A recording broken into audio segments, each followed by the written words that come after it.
जब मुझे इस बात का पता चला कि वो लड़का किसी और की अमानत है, तो मैं अपने कमरे में बैठकर फूट फूट कर रोने लगी। मुझे उस वक्त अपना होश तक नहीं रहता था। कब दिन होता था, कब रात होती थी, कुछ पता नहीं होता था। और कई कई दिन तक मैंने कुछ भी खाया पिया नहीं था। तो तब मेरे कमरे का दरवाजा खुला और मेरे कमरे की लाइट चली।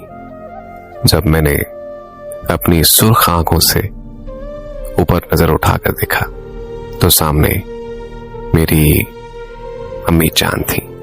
तो अम्मी ने मेरा हाथ पकड़ा और मेरे पास आकर बैठ गई। मेरी अम्मी ने मेरा माथा चूमा और मेरी अम्मी मुझसे बोली कि बेटी, किस्मत तो खुदा के हाथ में होती है। वो लड़का शायद तेरी किस्मत में नहीं लिखा था, या खुदा ने उसे तुझसे नहीं मिलवाना था। जानते हो, तब एक मां के लहजे का दर्द मैं उस वक्त समझ गई थी कि वो अपनी जवान बेटी से डर गई थी कि कहीं मेरी बेटी खुदकुशी ना कर ले। वो दिन गया है और आज का दिन है। तब से मैं आज तक अपनी मां के सामने कभी रोई नहीं हूं। लेकिन एक बंद कमरे का हाल कौन जाने, जिस कमरे में सिर्फ और सिर्फ तन्हाइयां हो और उसकी मीठी मीठी यादें हो।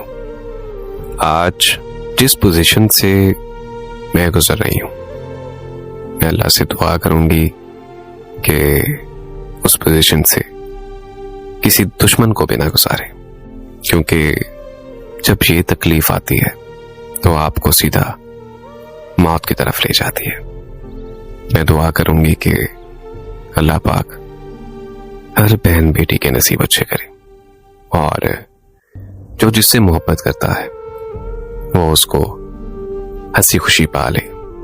और आखिर में ये बात कहूंगी कि हमेशा अपनी मोहब्बत की कदर करना, क्योंकि जो लोग अपनी मोहब्बत की कदर नहीं कर पाते उन्हें बाद में बहुत ज्यादा पछतावा होता है कि शायद वक्त पर उसकी कदर कर लेते, शायद उसको नखरे ना दिखाते, शायद उसको तड़पाते ना, तो आज उसकी मोहब्बत उसके पास होती।